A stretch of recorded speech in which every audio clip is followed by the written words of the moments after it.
ఇప్పుడు అవ్వాదమును ఒక ఏదైనా తోటలో దేవుడి నుంచి ఆజ్ఞ ఇచ్చాడు కదా, సైతాన్ వచ్చి అవ్వను మోసపరిచింది కదా. అదే ఆ సైతాన్ కానీ దేవుడు పుట్టించకపోయింటే వాళ్ళు చేయకుండా ఉండేవారు కదా. దానికి మీ సమాధానం బ్రదర్? సైతాను పుట్టించేది అంటే సైతాన్ అనేది ఒక దేవదూత అండి. ఓకే, అదొక దేవదూత. అది భూమి ఆకాశాలు చేయకముందే పరలోకంలోనే ఒక దేవదూతలు ఉండేవాళ్ళు. దేవదూతలు ఏదైనా ఒక నుంచి కదా పుట్టుకొచ్చింది. ఇప్పుడు ఆదాము నుంచే కదా పాపం అనేది వచ్చింది. ఆదాము నుంచే కదా ఒక మనుషుల ద్వారా పాపం అన్నాడు. అలాగే ఏదైనా ఒకటి రావాలంటే ఏదో ఒక నుంచి పుట్టుకు రావాలి కదా. అదే ఒక దేవదూత పరలోకంలో దేవదూతల సభలో దేవుడు ఈ భూమిని చేయబోతున్నాను, ఒక పిల్లలు దేవుడికి ఒక అనాది సంకల్పం ఉంది. ఆ అనాది సంకల్పంలో భూమిని చేయబోతున్నాను, అది నా పిల్లలకి ఇస్తాను, వాళ్ళు నా దగ్గర పరలోకానికి, ఈ పరలోకం వాళ్ళది, అది మీకు మీరు వాళ్ళకి సేవ చేయాలి, వాళ్ళ కుమారులు కాబట్టి సేవ చేయాలి, అంటే పిల్లలకి సేవ చేయాలి కదా. ఇంట్లో మనిషి ఆస్తి ఎలా ఇస్తామండి? ఇప్పుడు మా ఇంట్లో పనిచేసే మనిషికి ఆస్తి ఇస్తాను, నా కొడుకు ఇస్తాను కానీ. అలాగా ఆ దేవదూత కుళ్ళు వచ్చింది దానికి.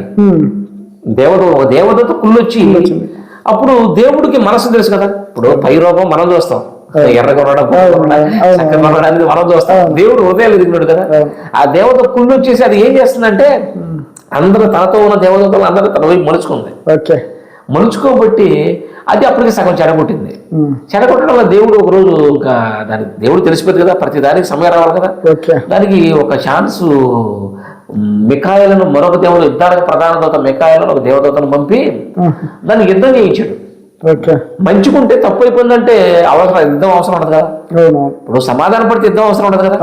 ఇప్పుడు యుద్ధం చేస్తే దాన్ని ఓడించేస్తే దాన్ని భూమి మీద పడగలి పడ్డాడు. అది దేవుడితో సవాల్ చేసింది. ఇప్పుడు నేను పిల్లలకి అవసరం అన్నావు కదా, నేను వాళ్ళని శోధిస్తాను, వాళ్ళు కరెక్ట్గా ఉంటారా లేదా అని దేవుడితో సవాల్ చేసింది.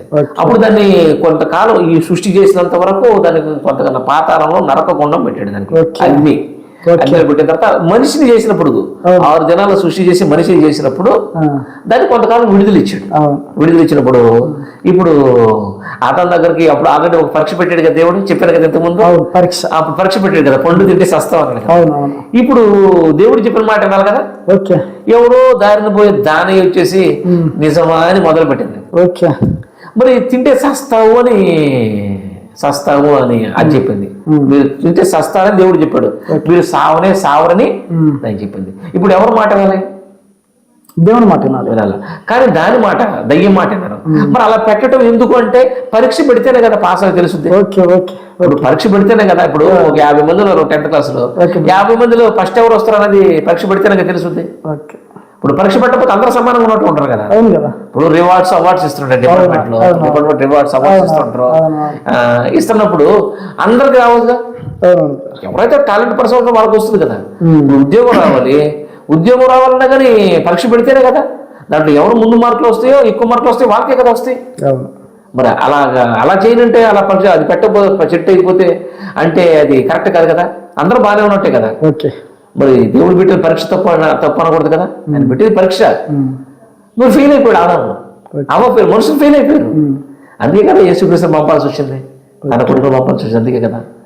అంటే దేవుడు పండు చెట్టు వేయటం మంచిదే, అది మన మంచిదే. అది అయిపోతే మనకు తెలియదు, గొప్ప తెలియదు. ఈ రోజు ఎక్కడో ఉన్న నేను ఈ రోజు ఇక్కడికి వచ్చేసి ఒక ఇంటర్వ్యూ చేయగలుగుతున్నానంటే ఇంత దాకా వచ్చినంటే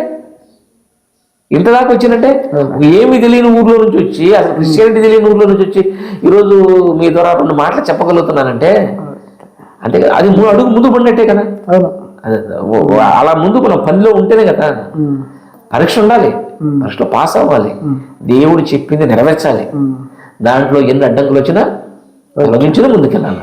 యోబు గారు ఉన్నారు, ఆయనకి పరీక్ష వచ్చింది కదా. మీకు తెలుసు యోబు గారు పరీక్ష వచ్చింది. మరి దేవుడిని ఒక మాట లేదే. దేవుడు ఇచ్చాడు, దేవుడు తీసుకుపోయాడు, దేవుడి నామానికి స్తుతి కలుగును కాక అన్నాడు.